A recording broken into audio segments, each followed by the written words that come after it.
Been much too law-abiding and too docile for too long, but I think that period is about over. Hi. Hi, you're with Scott. It's ASMR time. It's midnight. It's always midnight.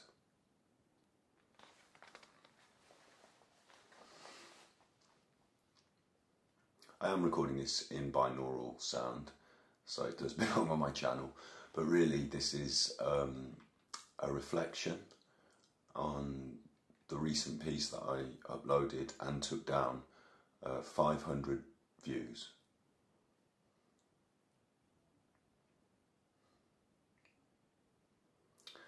The reason that I decided to make 500 views, the inspiration for it, was when YouTube sent me a message about an app that I could download to my phone, which I did, Creator Studio.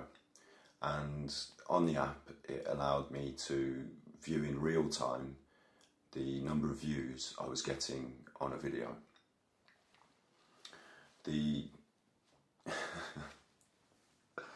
Yeah.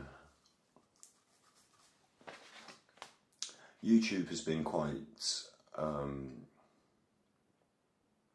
YouTube has been pushing this idea of content creation studio tools to me as a YouTube user, as an uploader. And I guess for a lot of people that upload to YouTube, it's quite valuable information. It can help them improve their subscriber base and the number of views they get in a certain way for a certain format. This is where it gets the crux of it, because I'm not interested in producing content that has tricks or manipulative techniques to get you to watch more, or to get you to watch to the end, or to garner subscribers and views in a hope that more views, well, we'll break this down. The reason that content creators and YouTube want this to happen is because more people view, the people that monetize the accounts, and this isn't a stab at any ASMR artists who monetize an account, it's not like that. I'm talking in general terms about the business model of YouTube. People monetize accounts, people watch videos, adverts are seen, the money's made through this process. So YouTube want content creators to make their videos better for advertising, to have more views, to engage the viewers so that they keep coming back, so they click on more adverts. And the content creators want this too, because they want more money from advertising. But I don't. That's not what I'm about on this channel. I'm making art, and ASMR in itself can be perceived as an art form. The way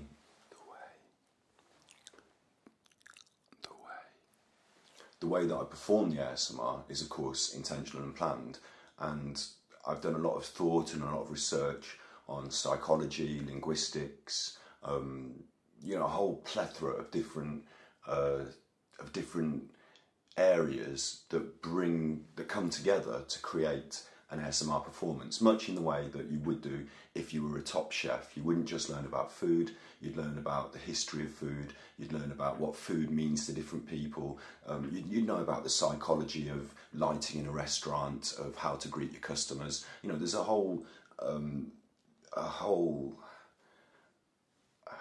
it becomes thick, like I said, again I'm going to relate it to food, it's like a thick broth of ideas that contribute to the final dish, the final taste. And that's what happens in my ASMR. I produce those videos with that in mind and with that planning. But in terms of art, the art I make is an idea. The medium is an idea. And the ASMR videos are a means of production of that idea. I'm going to quote from Who's Afraid of Conceptual Art, which is one of my new favourite books. And it says, Conceptual art differs from traditional art in two ways. First, it draws on a wide variety of means of production of artwork, and second, these means of production are mere means. They're not the artistic medium, and consequently, as we will see, they're not the proper objects of this. They're not the proper objects of aesthetic appreciation, which kind of means that whether you like the ASMR videos or not is irrelevant to the point of the idea. And let's come back, let's take that back to what happened last night and one of the video that I've uploaded recently. So, and again, I'm now aware that I'm just sort of talking quite fast and it's not an ASMR performance. If you enjoy this in ASMR terms and you get tingles from it, then that's all the better. Much in the way that if you think that Tracy Emin's bed is visually beautiful, then great, but that is not the intent of the piece. Anyway, so what was I saying? I was saying that, yeah, the video, coming back to the videos, so we'll take the 500 views piece from last night first, and what I did there was, I took this idea that YouTube had been pushing at me, that my content was to be tailored or altered or developed or guided toward increasing subscribers and increasing viewers, with, in my opinion, the end result being to increase clicks, to increase their business and the business of advertisers.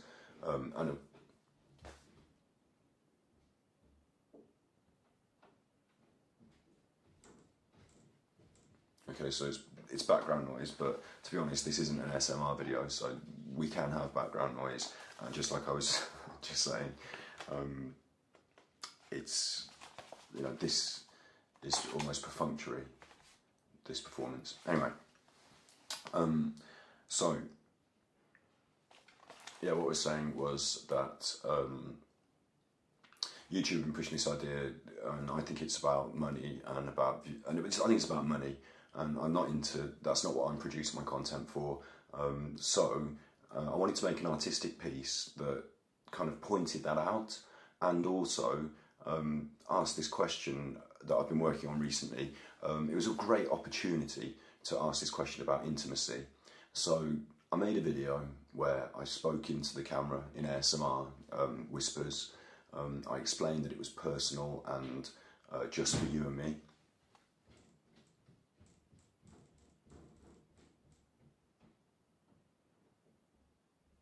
I explained that it was personal and just for you and me, me and the 500 viewers. And after it had been viewed 500 times, I took it down. I explained that in the video. The idea that would be that after it had been viewed 500 times, I'd take it down. Because of course the app for the phone has now allowed me to view in estimated real time how many people are viewing my video. So this made it more personal, you know, it made it more intimate, a one-off experience, well, a 500 off experience, but something that couldn't be recaptured. You know, it can't be captured, yeah.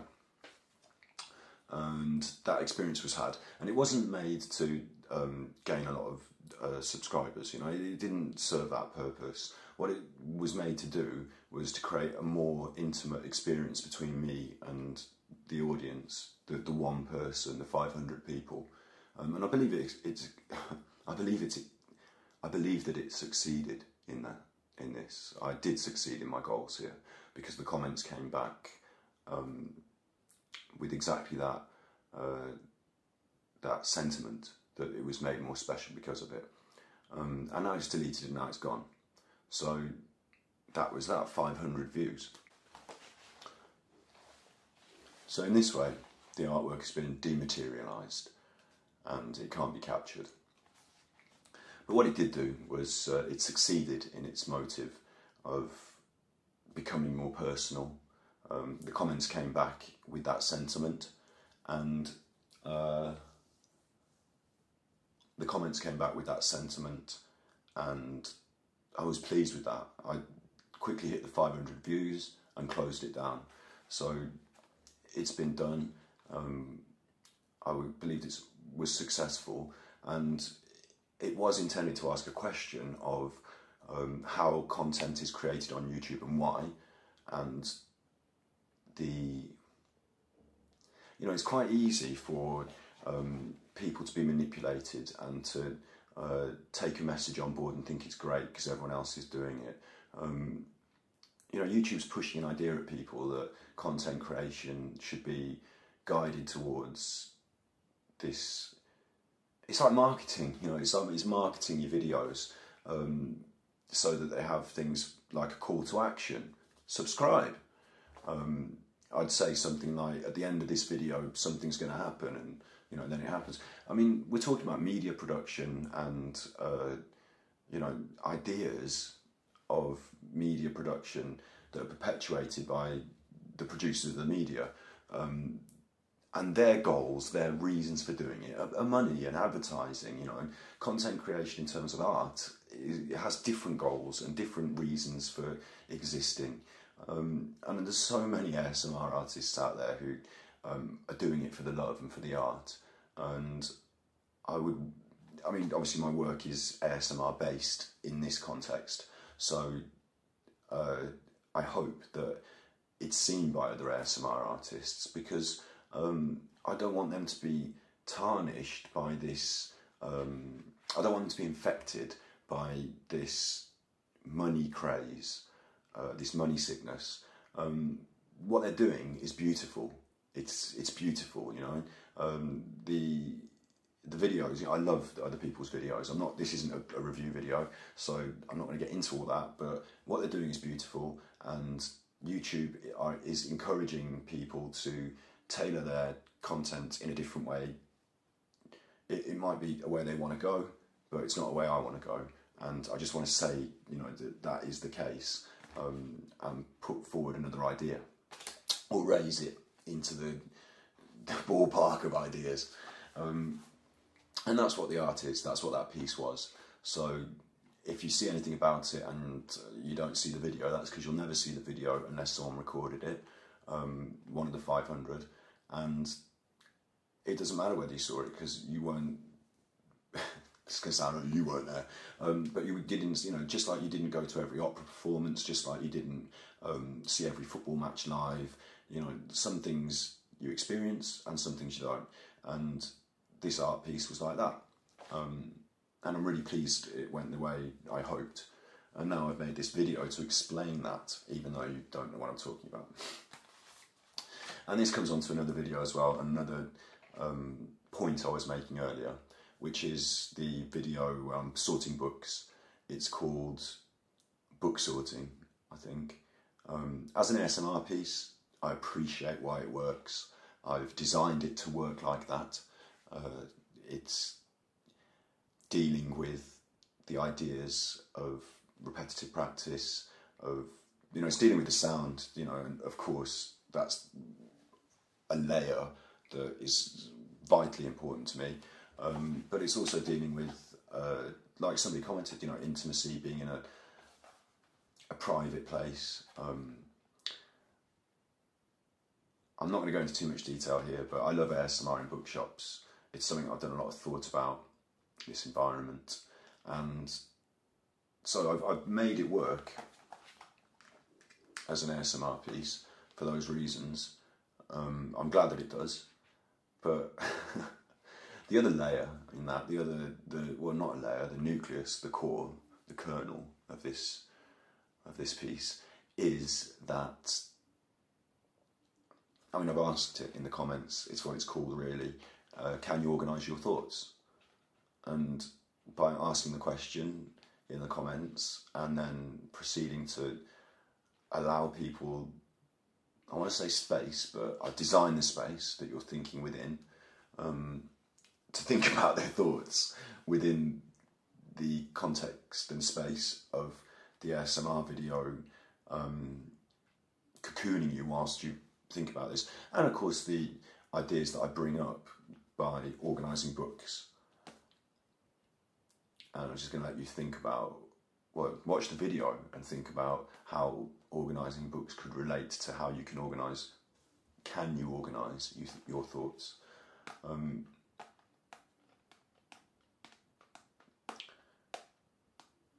And it's really interesting, as a side comment, to think that your subconscious is such a large part of what drives you and what creates you, and the level of control that you have over your subconscious against the level of control it has over you. You know, can you control your thoughts? Watch the video. Link! And see, that's a call to action right there. Watch my video. So I'm a hypocrite. Watch my video and have a think. I think that that sounds awful. Again, I'm not trying to be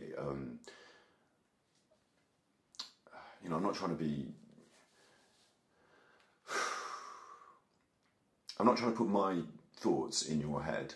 I'm trying to light the candle of the idea and allow you the space to develop the thoughts as you see fit. And just remember, you're not your thoughts. They evaporate and change. Anyway, so that's about those two videos and my ASMR content. I love making ASMR videos that have triggers, that give people the special sensations, and I love thinking deeply about how it works, the mechanics of it, the neurology, all the way through psychology and how memories are formed. And I do a lot of thinking about this, and I put that into the videos. So I'm really pleased that people are enjoying them and that the channel's growing. I love the idea that I get new subscribers and lots of views because people are engaging with the artwork, and that's what I'm hoping will happen. In terms of art that you can sell, I'm not going to monetize the account. I've said this before. I'm not going to put annoying, loud videos. And you know what? I don't want to advertise people's stuff. I'm not a big believer in capitalism and the system. There's principles. There's a lot of immorality involved, and I'd have to think really carefully about selling someone else's stuff. That said, there's a thing on my channel that says partner wanted. I want a patron, a partner, somebody, it could be a company, willing to help me to fund the projects and the ideas, the content, to produce this really deep ASMR content that people engage with and enjoy, and also the bigger artistic ideas that I want to project.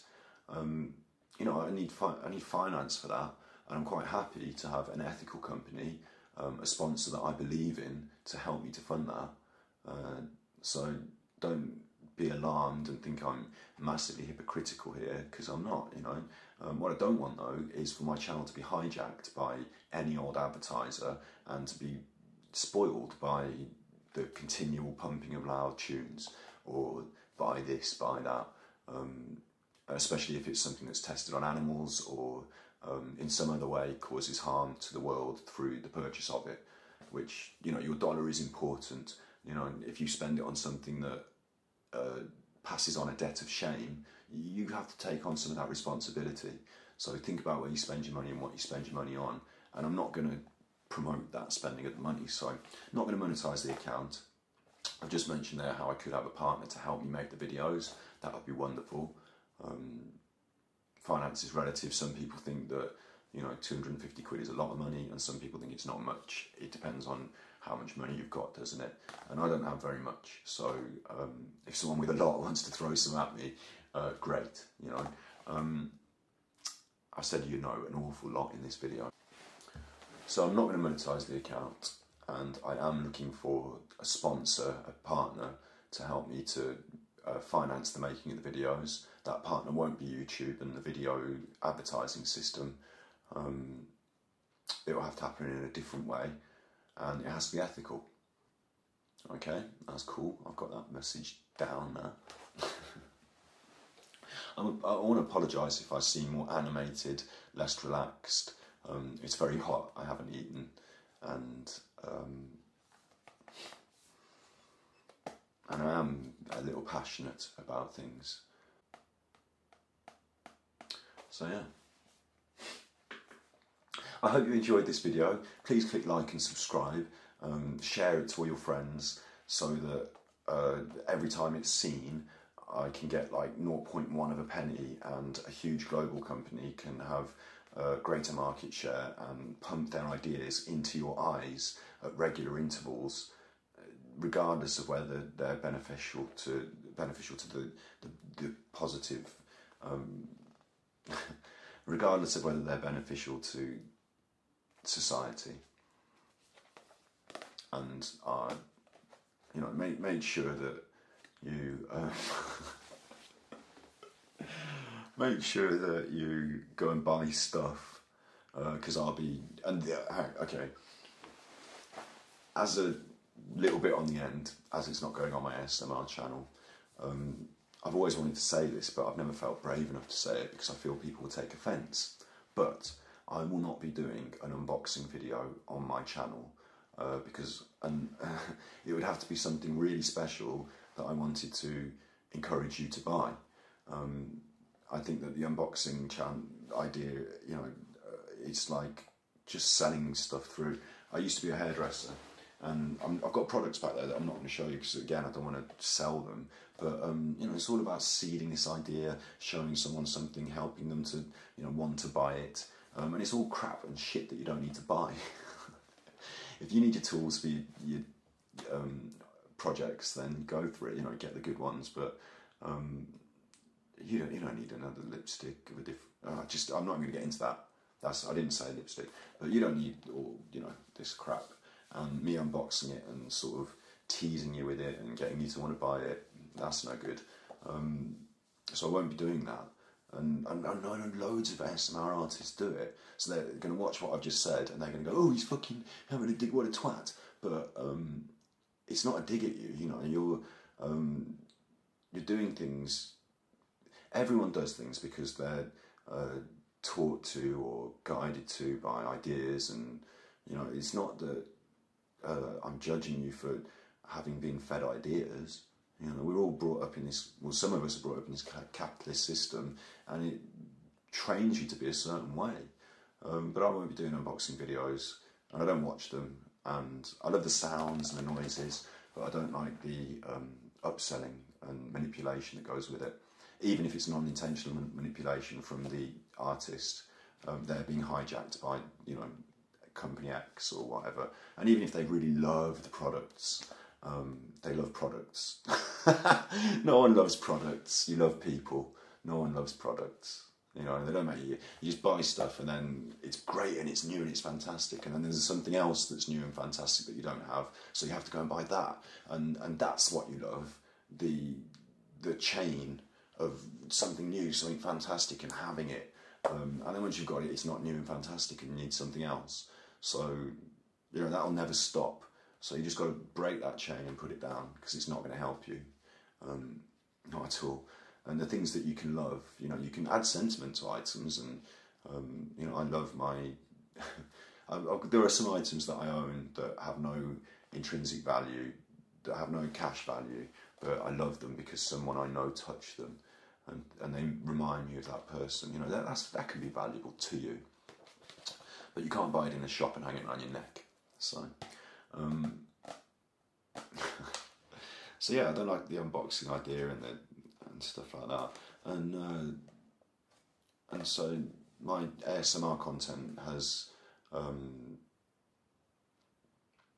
it's got an ethic and a love behind it, a real love. And it's not a love of like figures and subscribers, or so I can get famous, or so I can get enough views to buy me you know, to have £1,000 a month, so that I, you know, it's not that. I love the videos that I've enjoyed, and the artists that have made them, the honesty of it. I've loved investigating what it is that creates these feelings and then producing that. I've loved that idea that it can be a means of production to other ideas, and I am now in love with the art and the ASMR and the people involved. You know, the wider, what they call a community, which bugs me a little bit, because, again, oh, he said something bad the ASMR people aren't going to like, but, you know, some people like football. We're not a football community, we're people that like football, and we are people. We have so many things that connect us on so many levels that it's a shame to make somebody an outsider by creating a group.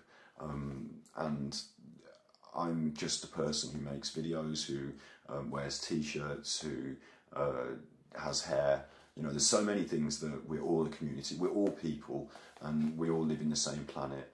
You know, forget the borders and all that bullshit. I am in a community. If I am in a community, it's a global one with all of you for so many different reasons. And so I love the people that make ASMR, but just like I love everyone. And it's funny because I do get really wound up by people and the things they do. You know, I believe in forgiveness, and I believe that people are driven to do bad things and make bad decisions through either ignorance or miseducation, that we accept everything for granted, like this is how it is and how I should think and how I should be. But, you know, these ideas of ways of living are not perfect, and they're not perfect, and they're not designed, you know, they're mistakes built on mistakes built on mistakes. And things are very different in so many different places that it would be a mistake to think that it's not camera trouble there, so I'm sorry if you've had to listen to that without any picture. I was just going to finish my point there by saying that it would be a mistake to think that these things weren't transient, because everything can change. And I'm sorry, I'm so sorry if I've offended some ASMR people or anyone, you know. That's why this is not going on my ASMR channel, and it's just of interest for those who are interested in the art and why I've done the video for the 500 views, why it's disappeared, what happened, and also as a record for me. It's a record that it happened. A disorganised, rambling record of an event. And like I said, I haven't eaten, I haven't slept, so my thoughts are fairly disorganised. Maybe I should go and watch that video of me sorting books.